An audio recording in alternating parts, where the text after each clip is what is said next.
If you enjoyed this video, please like and subscribe and hit the notification bell. I post a new Tom Brady video every day. 20 years ago, the earth shifted on its axis.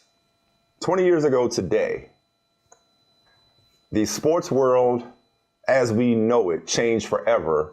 History was changed forever. And I don't think it's an understatement to say that both our lives and careers were changed forever. Thanks to Drew Bledsoe scrambling in a Week 2 game against the New York Jets. Here it is, right here. Here it is. Not getting out of bounds before Mo Lewis could level a devastating hit on him that, to this day, Patriots who were in the area remember the sound of that hit. Yeah. In comes a quarterback who had thrown, I believe, 3 passes as a rookie, completed one of them. The 6th round pick, who in 2000 was the 4th string quarterback behind Bledsoe, John Freeze, and Michael Bishop. The 6th round pick, who fell famously to pick 199, and thanks to the late quarterback coach Dick Rabine standing on the table for him, gets picked by the New England Patriots. Brady to Gronk. The question is Brady to Gronk, because he's a tight end and not a wideout. But is that the greatest pass, quarterback to pass catcher of all time? Because, apologies to Aikman and Michael Irvin or Bradshaw and Lynn Swann. Until now, it's clearly been Montana to Rice. Joe Montana to Jerry Rice. Peyton. 69 touchdowns in an era with fewer passing touchdowns, right? Like, let's just face it. But also 4 Super Bowls. But has Brady to Gronk, Nick, replaced Montana to Rice as the #1 combination in that way of all time? I mean, listen, if you ask me, I say yes. Yeah. And I'll tell you a funny story about this. Gronk's rookie season, and I don't feel bad now. I don't feel bad now because he's a Hall of Famer. But his rookie season, he comes in, he's a draft pick, he's young. I played Sam linebacker, so I had to cover him every single day during training camp. That must have been fun. Literally, Tom Brady to Rob Gronkowski in training camp, his rookie season was unstoppable then because he was young and he was faster and he caught everything that Tom threw to him, and his range and the ability for Tom to put the ball in the perfect place. You could be on him and you could have great coverage, but it didn't matter because Gronk has the biggest hands, his radius is huge, and Tom is so accurate. So I don't feel bad now. At the time, I'm like, man, I stink. But I don't feel bad about it because, 90 touchdowns later, I don't feel so bad. Our guy, Don Squar at the Boston Globe, dispatched me to Mass General that night. And I had been kind of friendly with Brady, as much as you could be friendly with a New England Patriots player at a time when pre-internet and there was less access to Patriots players than there is now, okay? So I was friendly with Brady because I was the young guy. At first, I was the intern in the summer of 2000 and the backup beat writer in 2001. So I was young. He was young. I talked to him because the veterans weren't. Bledsoe wasn't talking to me. The 4th stringer would, right? I remember pulling up to Mass General, and I'm walking in or trying to walk in to get the scoop on how bad Bledsoe's injury is.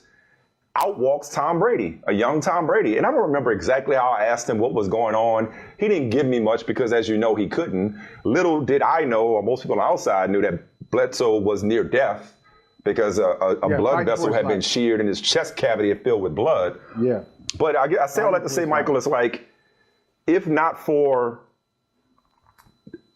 Bledsoe taking off, Bledsoe not getting out of bounds, Mo Lewis not hitting him as hard as he did, you could tell me what would have happened regardless, and you know that, but who knows how the season would have played out if not for one thing being different.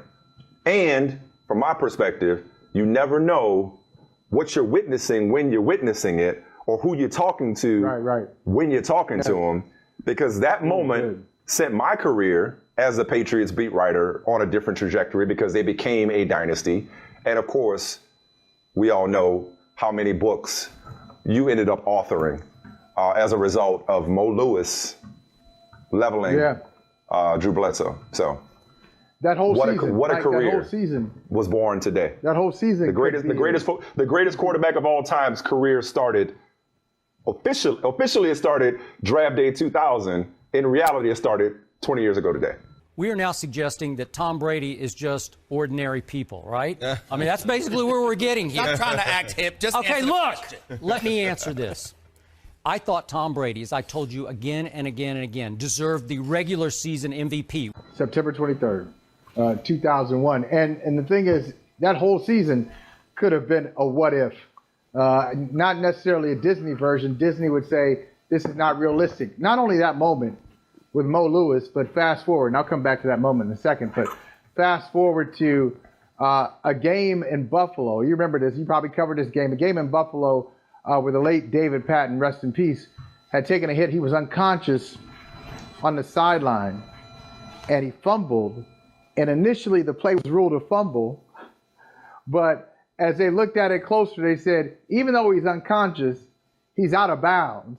Still Patriots football. They win that game. That was a critical game. They needed to win. What happens if the ball had been spotted correctly in Pittsburgh after I think it was a Josh Miller punt, which allowed Troy Brown to run right up the middle in Pittsburgh in the AFC Championship game? Who knows what would have happened if not for the tuck rule? The tuck rule. I mean, Adam Vinatieri. Vinatieri. It was the tuck rule. I mean, on and on. Okay, and I can show you games against the Chargers and the Ravens. Okay, where that's he great. lucked out to win those games. You're absolutely. I can make a case. Remember when I can Joe make a Montana case. was That's annihilated by the New York Giants. So what? It happens, is what I'm saying. It Well, happens. it didn't happen very much to him. It didn't happen very much to Tom Brady. He's got Well, the it has title. I can make a case he should be 4-7 in his last 11. So yeah, but by your own argument, the luckiest play in the history of Super Bowl. I agree. Or won it. Then he's 4-0. He's a perfect 4-0, and then all of a sudden he's Joe Montana. He didn't. He played a Tebow-esque game in that Super Bowl. Can we move on? Wait a minute. Can we move on? He was terrible until the drive, and the drive should have closed the deal for the Patriots, right? Yeah. And Eli threw one way up in the air and somehow stuck in the guy's face mask, and they won. Back to that season, that 2001 season. Now, in 2000, as you pointed out, he was a fourth quarterback.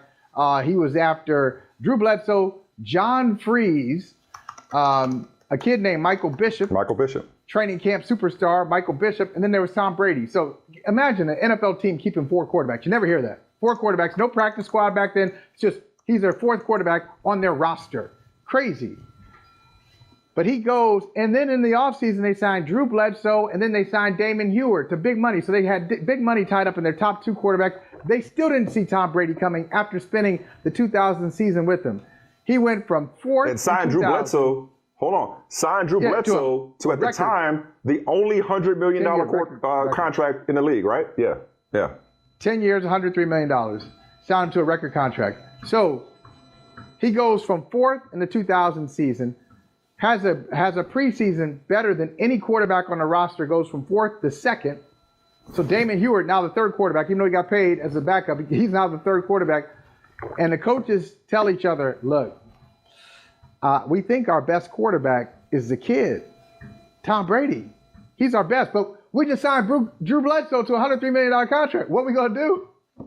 So Brady actually outplayed Bledsoe in that 2001 preseason, but Bledsoe was the franchise quarterback. That just would have been a major controversy. You have been driving the Tom Brady bandwagon all year. Point of order. Oh, all year. All year. Regular season MVP. Right. It's really one of the greatest dramas in sports history. Tells you a lot about life, too. Kimberly, I'm one of these fools in the media, I'm sorry, who I am counting championships. It's not everything, but like if you won 1 and these dudes won 4 together, I'm not really, I'm passing you up for the guys who won 4 together, like Montana and Rice and Brady and Gronk. Who's the greatest combination? So when you posed the question, I immediately was like, well, recency bias. Like, what about Montana and Rice? What about Peyton Manning and Marvin Harrison, right? Like, how we just forget about those old heads.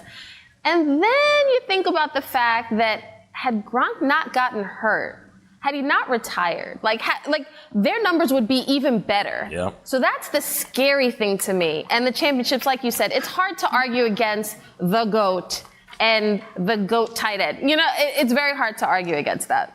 And this was the game, if I'm not mistaken, that Joe Andruzzi ran out with the American flag. This was the first game in Foxborough post 9/11, so there's that. Correct. So again, nothing as we know it would be the same, probably.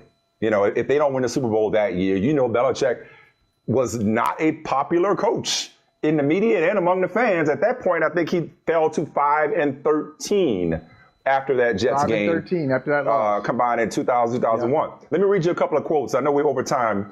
I think you'll love this, though. So I was reading that Jeff Howe story in The Athletic. This is like, you know, it's like, wow, you look back, it's like he was always this guy. You know, he always had it. So this is our guy, Damian Woody. He said, Tom was kind of a jerk in practice. He used another word, jerk in practice, to be honest with you. There were certain things that our defensive coaches wanted the scout team to do. Tom was like, no, I'm not doing that. I'm not creating bad habits for myself trying to service you guys. It was frustrating to a lot of defensive guys because Tom was out there diagnosing, processing, making things happen against our defense. But at the same time, a lot of guys respected him. Romeo Crennel, Rack. On the scout team, he would take what the defense gave him, or he would throw it to an open guy. But we wanted him to throw it where we thought we needed the most work on the coverage. He didn't always give us the work, and he would talk about, well, this guy was open, so that's why I threw it to him. He understood what we were trying to do defensively and where he needed to try to go with the ball. Classic. Classic. That's it for this video. I post a new Tom Brady video every day, so please like and subscribe. That way you'll always have a new Tom Brady video to watch every single day.